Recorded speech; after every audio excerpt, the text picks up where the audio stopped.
파스콘 동지 여러분, 지난 주말과 주일 주 안에서 평안하셨습니까? 새롭게 시작된 한 주간도 성삼일체 하나님께서 여러분과들 함께 하시기를 원합니다. 이번 주에도 변함없이 하나님 말씀 중심의 삶을 살아가시기를 원하오며 현우리와 함께하는 올해 6번째 구원의 여정 출발하도록 하겠습니다. 2025년 6주차 하나님의 말씀은 누가복음 2장 22절의 말씀이 되겠습니다. 자, 함께 외웁시다. 모세의 법대로 정결의 시기의 날이 참에 아기를 데리고 예루살렘에 올라가니. 누가복음 2장 22절 말씀. 아멘. 다시 한번 해보겠습니다. 모세의 법대로 정결의 시기의 날이 참에 아기를 데리고 예루살렘에 올라가니. 누가복음 2장 22절 말씀. 아멘.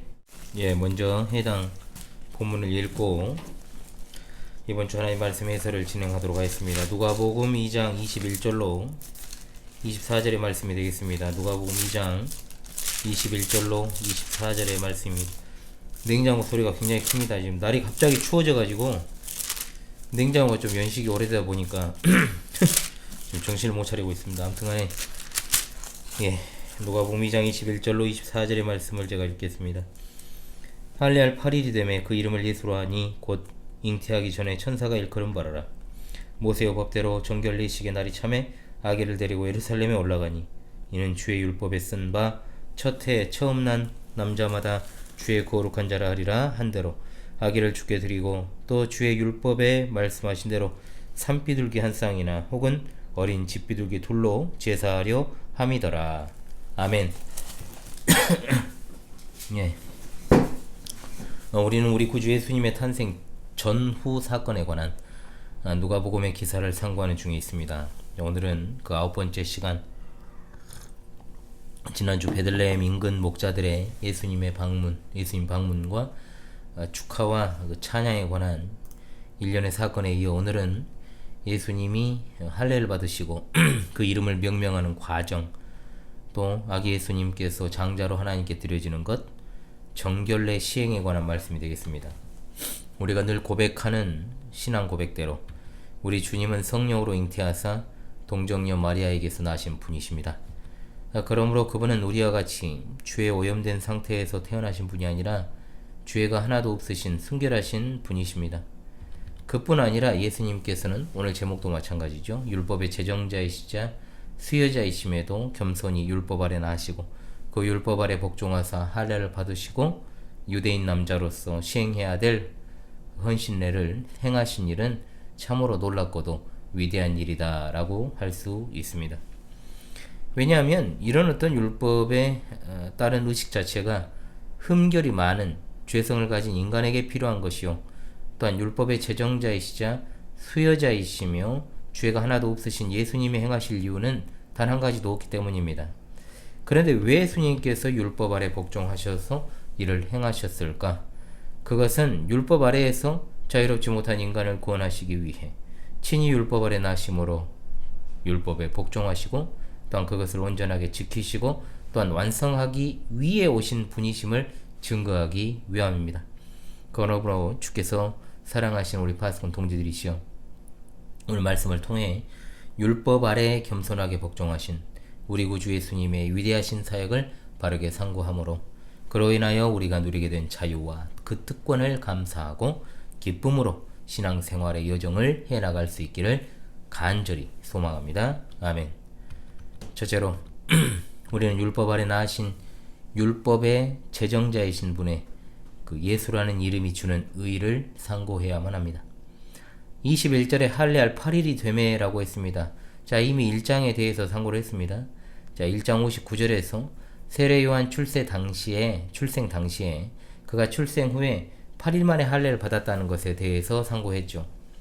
이스라엘 남자들은 성기 끝에 포피를 잘라내는 의식을 통해 그들이 이방인과 구별된 백성인과 동시에 하나님과의 언약 관계 안에 있음을 공표하였습니다.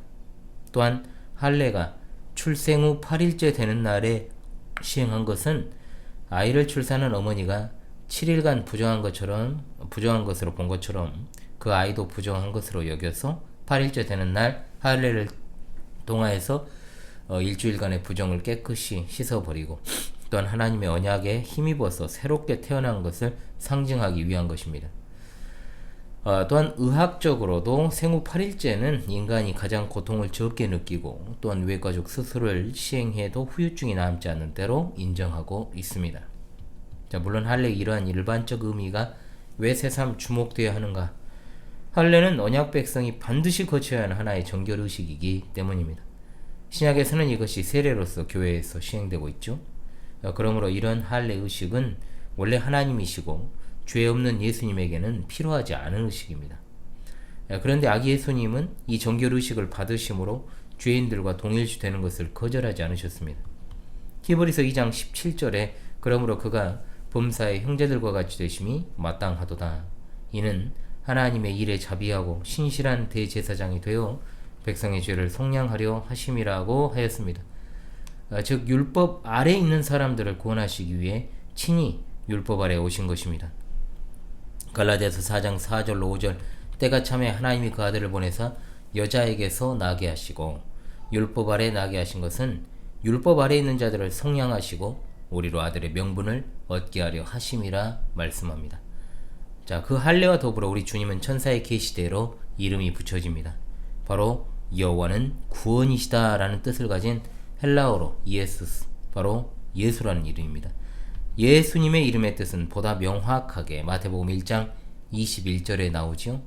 아들을 낳으리니 이름을 예수라 하라. 이는 그가 자기 백성을 그들의 죄에서 구원할 자이심이라 하니라. 아멘. 자, 놀랍게도 앞서 말씀드린 할례 의식은 언약 백성의 의식이고 율법에서 규정하는 정결 내식인데 그 할례를 받은 당사자가 바로 여호와는 구원이시다, 자기 백성을 그들의 죄에서 구원할 자이시다, 이 말입니다. 이는 굉장히 역설적인 것이죠. 하지만 이는 예수님께서 자기 백성을 속량하시기 위해 자발적으로 헌신하신 것임을 잊어서는 안 됩니다. 사도행전 4장 12절에 다른 이로서는 구원을 받을 수 없나니 천하 사람 중에 구원을 받을 만한 다른 이름을 우리에게 주신 일이 없음이라 하였더라. 예수님의 이름 자체가 주는 위대성을 많은 성도가 간과하는 경향이 있습니다. 예수님은 믿으면 구원받는다란 말의 의미는 그 말은 그 이름의 의미를 정확히 인식하고 믿는다는 뜻입니다. 그 이름은 바로 우리 구주 예수님, 즉 우리 구주로서 영원한 것임을 우리에게 정확하게 보여줍니다. 하나님께서 예수님을 영원한 구주로 세워 놓으셨습니다. 히브리서 7장 24절 25절 예수는 영원히 계심으로 그 제사장 직분도 관리지 아니하느니라. 그러므로 자기를 힘입어 하나님께 나아가는 자들을 온전히 구원하실 수 있으니 이는 그가 항상 살아계셔서 그들을 위하여 간구하심이라. 아멘. 우리가 이러하신 예수님을 믿는 사람들입니다. 그래서 예수님 믿는 사람을 그리스도인이라고 부르지요. 예수님의 이름이 영원한 것처럼 그 십자가의 대속 사역 또한 영원합니다. 따라서 그 이름을 믿고 거듭난 우리 성도들의 구원 역시 영원하다는 사실을 믿으시기 바랍니다. 예수 그리스도라는 이름을 믿고 의지하면 하나님께서 우리에게 영생을 선물로 주신다라고 했습니다. 예수 그리스도는 하나님의 구원의 맹세로 주신 이름이므로 그 이름이 영원하다라고 하는 것은 곧 그를 믿는 자도 영원히 그와 함께 살게 된다라는 의미입니다. 아멘. 예수라는 이름이 주는 참으로 엄청나고 위대한 의를 바르게 깨달아 하신 줄 압니다. 히브리서 5장 8절로 9절 그가 아들이시면서도 받으신 고난으로 순종함을 배워서 온전하게 되셨은즉 자기에게 순종하는 모든 자에게 영원한 구원의 근원이 되시고. 아멘. 히브리서 13장 8절입니다. 예수 그리스도는 어제나 오늘이나 영원토록 동일하시니라. 아멘. 그러나 우리 인간들은 어제나 오늘이나 동일하지 않습니다. 좋은 신앙이란 오락가락 왔다 갔다 하지 않는 신앙을 말합니다. 예수 그리스도를 닮은 자는 일관되게 꾸준하게 예수님을 의지하고 예수님을 바라보며 예수님을 따릅니다. 그 과정에서 우리는 연약하기 때문에 넘어지기도 하고 실수하기도 하지요. 그러나 결국은 그 길에 다시 들어서서 열심히 주님의 길을 따라갑니다. 그러나 교회를 다니면서도 그다지 좋은 신앙이 되지 못함은 예수 그리스도를 따르기보다는 닮으려 하기보다는 그렇게 하지 않기 때문이다. 자신의 노력이나 의지로 여전히 무언가를 할 수 있다라고 생각하기 때문에 무엇을 해도 힘에 겪고 참는데도 한계가 있고 그렇게 벽에 부딪힐 수밖에 없다라고 하는 거죠. 그러나 그분을 따라 살아가는 삶에 있어 실패와 고난과 역경이 있을지언정 진정한 그리스도인은 여전히 그분을 따라가는 삶을 결코 포기하지 않습니다. 우리는 예수 그리스도의 이름을 믿고 거듭났기 때문에 우리의 구원이 우리 손에 달린 것이 아니라 하나님께서 예수 그리스도를 통하여 맹세하시고 우리를 구원하셨기 때문에 우리는 결코 힘들지만 이 길을 포기하지 않습니다. 이 영상을 시청하시는 분들이 단 한 사람도 포기하는 일이 없길 바랍니다. 우리에게 주어진 예수라는 이름의 그 고귀함과 위대함을 결코 놓지 마십시오. 인생의 모든 어려운 문제와 상황 가운데서도 내가 처한 환경과 상황과 가지지 못한 것에 절대로 굴복하지 마시고 예수 그리스도의 이름으로 담대하게 승리하며 살아가시길 바랍니다. 아멘. 둘째로 율법 아래 나신 율법의 최정자이신 예수 그리스도께서는 하나님께 드려진 온전한 마다들이십니다. 아멘. 22절에 모세의 법대로 정결 예식의 날이 참에 아기를 데리고 예루살렘에 올라갔다라고 했지요. 자, 이번 주 하나님 말씀입니다. 요셉과 마리아는 이처럼 율법의 요구를 신실하게 순종하는 자들이며 율법을 주신 하나님께 순종하고 또한 그분을 높이는 삶을 살아간 자들임을 보여줍니다. 그들은 두 가지 율법에 순종했습니다. 첫째는 아이를 낳은 여자의 정결 예식에 관한 것입니다. 산모의 정결 예식에 관한 규례는 레위기 12장 1절로 8절에 자세히 나오죠. 그 요지가 무엇입니까? 산모가 남자아이를 낳은 경우에는 7일 동안 부정하고 그 피는 그 후에 33일이 지나야 깨끗해지고 여자아이를 낳은 경우에는 14일 동안 부정하고 그 피는 그 후 66일이 지나야 깨끗해진다는 것입니다. 따라서 산모가 정결 예식을 행하는 때는 여자아이를 낳은 경우는 80일이 지나야 했고 남자아이를 낳은 경우에는 40일이 지나야 했습니다. 이렇게 산모는 40일이 지난 후에 번제물로 쓸 1년 된 어린 양 한 마리와 속죄 제물로 쓸 산비둘기 또는 집비둘기 한 마리를 제사장에게 가져가야 했고 제사장은 그녀를 속죄하기 위해서 그 제물을 하나님께 드리는 역할을 하게 됩니다. 그리고 두 번째, 자신의 아들을 하나님께 봉헌하는 것입니다.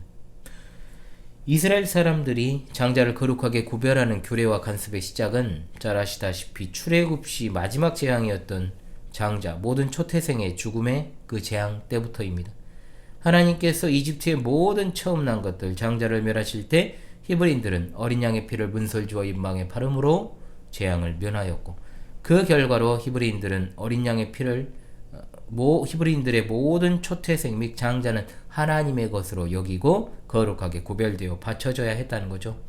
그 가운데 동물의 초태생은 다 희생제물로 여호와께 드려야 했고 사람의 장자는 다른 것으로 대속해야 했는데 이것이 후에 사람의 장자 대신에 레위 지파를 구별하여 하나님께 드리는 것으로 바뀌므로 레위 지파는 사적인 모든 일을 중단하고 오직 여호와를 섬기는 일에 일평생 전념해야 했던 것입니다.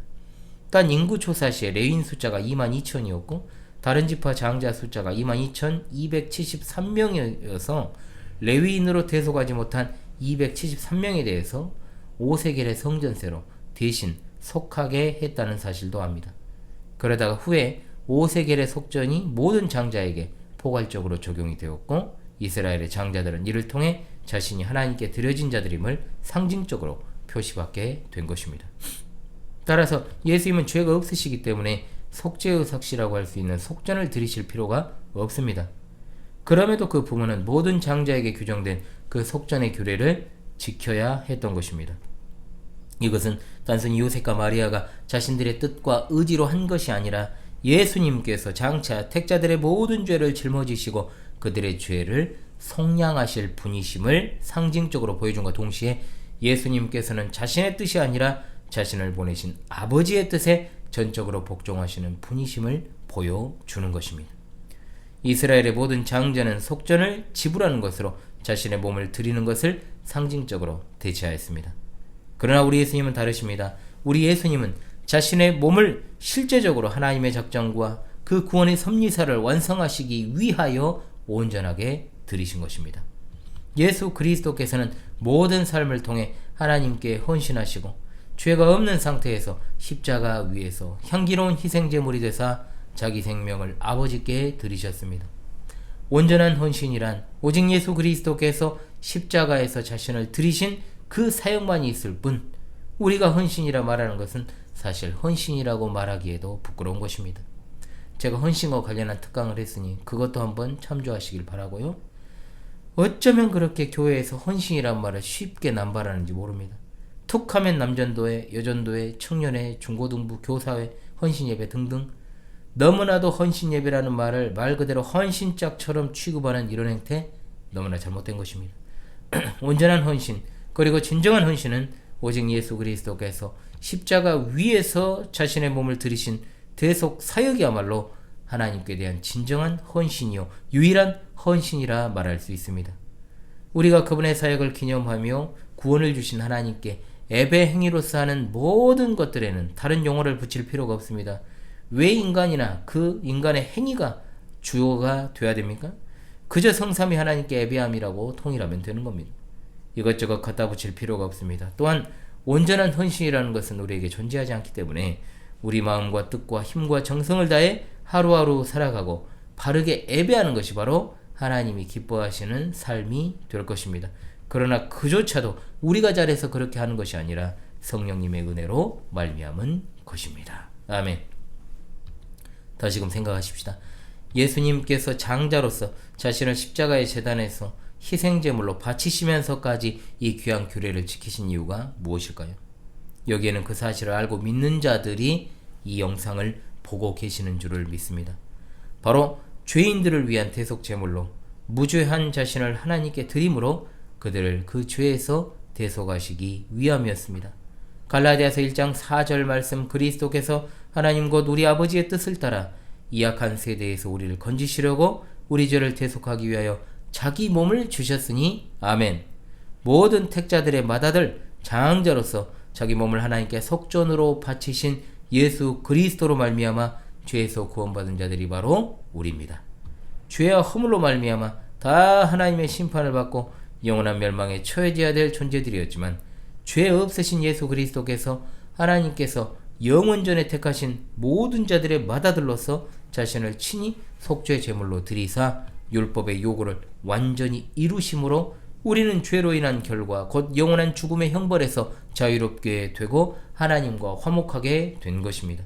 그러므로 때마다 일마다 예수 그리스도의 은혜를 잠시라도 잊어버리는 일이 없어야 될 것입니다. 잊지 않는 것뿐만 아니라 예수 그리스도를 위하여 그분의 피값으로 세워진 교회를 위해 열심히 섬기는 것에 있어 나의 모든 소유, 곧 시간과 물질을 아까워해서는 안 되고 또한 환경을 탓하며 주를 섬기는 일에 있어 소홀해서는 결코 안 될 것입니다. 우리가 삶 가운데 좋아하고 사랑하는 것들을 대하는 태도가 어떻습니까? 거기에 대해서 내가 가지고 있는 시간과 물질을 아끼지 않고 씁니다. 아주 예전 일입니다. 지금은 세상으로 나가버린 우리 교회 1호 세례교인 이야기입니다. 한 달에 헌금을 한 3만원 정도 해요, 이 친구가. 근데 지금 생각해보면 그 3만원도 굉장히 큰 돈이었지요, 그 사람한테는. 그런데 어느 날인가 게임을 한답시고 자기가 30만원을 결제한 내역을 제게 자랑하듯 보여준 일이 있었습니다. 그 당시에 교회가 너무 어려워가지고 진짜 밤마다 가슴을 치던 때였거든요. 그때가 그 사람이 쓰는 시간과 돈에 그 사람의 마음과 정신이 있다, 이걸 이제 말씀드리고 싶어서 갑자기 이제 꺼낸 겁니다.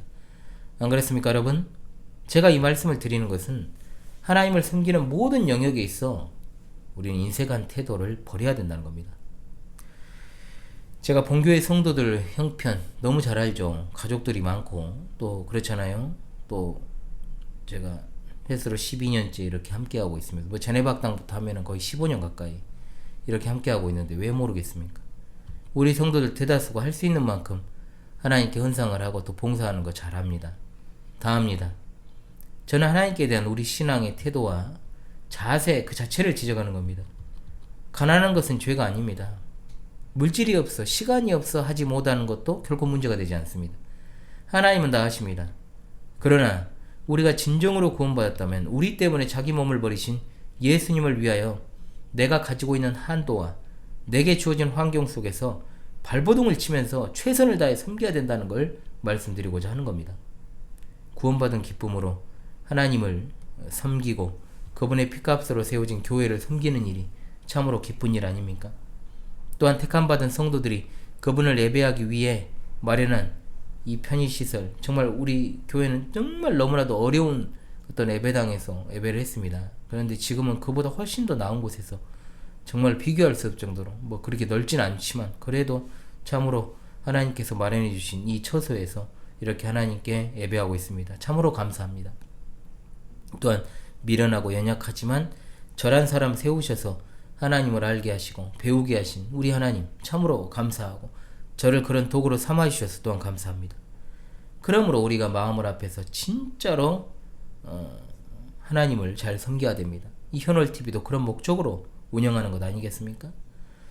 주일만이 아닙니다. 우리의 모든 삶의 영역에 있어서 하나님을 가장 소중하게 여기고 하나님께 가장 연관된 삶을 살고 우리를 위해서 하나님의 맏아들로서 자기 몸을 버리신 예수 그리스도를 위해서 우리가 그분의 헌신을 따라 헌신된 삶을 살아가야 되는 것이죠. 올해부터 저희 교회는 다 아시다시피 봉투를 완전하게 폐지해버린 완전한 익명헌금을 실시하고 있습니다. 저는 어느 정도 예상을 했지만 재정 맡은 집사님이 1월 결산을 제게 보내시면서 한숨을 쉬며 말이 안 나온다고 탄식을 하셨습니다. 그러나 어쩌겠습니까? 봉투로 기명 헌금을 할 때와 봉투 없이 무기명으로 헌금할 때의 자세가 달라진다면 그 사람의 신앙 또한 드러나는 것이니 그 또한 의미가 있다라고 제가 이미 말씀을 드린 바가 있습니다. 그럼에도 쓰라리죠. 막 입문한 새신자가 다수 있는 교회도 아니고 정확히는 새신자가 없습니다. 우리 교회는 지금 현재 대부분이 저와 10여 년의 시간을 함께 했고 몇 가정 되지도 않습니다만 그런데 일거에 이런 현실이 드러나니까 사실 재정 맡은 분이 얼마나 놀랬으면 그런 메일을 제게 보냈고 저는 예상은 했지만 그래도 좀 아프더라고요. 다른 거 다 떠나서 그런 어떤 현실 앞에서 그런다고 제가 뭐 어떻게 할 수 있습니까? 하나님을 향한 그들의 마음의 문제일 뿐입니다. 그냥 가야죠. 계속해서. 셋째로 율법 아래 나신 율법의 제정자이신 예수 그리스도께서는 부유한 자이시나 우리를 위하여 가난한 자로 오셨습니다. 24절에 또 주의 율법에 말씀하신 대로 산비둘기 한 쌍 혹은 어린 집비둘기 둘로 제사하려 함이더라. 이 예물은 출산 후에 산모가 지켜야 될 정결예식 시 드려야 될 제물입니다. 이를 통해 알 수 있는 것은 정결예식 때 어린 양을 번제로 집비둘기 새끼나 산비둘기를 속죄제로 드려야 되는데 요셉 부부가 정결예식을 위해 드린 제물은 산비둘기 한 쌍이나 혹은 어린 집비둘기 둘이었습니다. 레위기 12장 8절에 따르면 비둘기 한 쌍이나 어린 집비둘기 둘은 어린 양을 번제물로 드릴 수 없는 가난한 사람들의 경우에 해당하는 제물입니다. 이것은 무엇을 말할까요? 요셉 부부가 가난했다는 것을 보여주는 겁니다. 여러 정황상 그냥 가난한 게 아니라 많이 가난했습니다. 예수님은 그야말로 우리식으로 찢어지게 가난한 가정에서 태어나셨습니다. 부모로부터 물려받을 것이 조금이라도 있으셨다면 공적 사역을 시작하실 때 은행 예금 찾아서 생활비 사용하시고 또 사람도 쓰고 하시지 않겠어요? 그런데 예수님께서는 그야말로 머리 둘 곳조차 없으셨던 가난한 생애를 사셨습니다. 예수님을 따라 살기 위해 세상의 부귀 아니함을 버리는 것이 마땅한 사람들이 누구냐 했을 때 그것은 바로 목회자 후보생들 곧 신학생들이라고 저는 봅니다. 보통 신학생들이 다 가난하다 생각을 하거든요. 물론 실제로 가난한 신학생들이 있습니다. 많았습니다. 저 때를 기준으로 이야기할게요.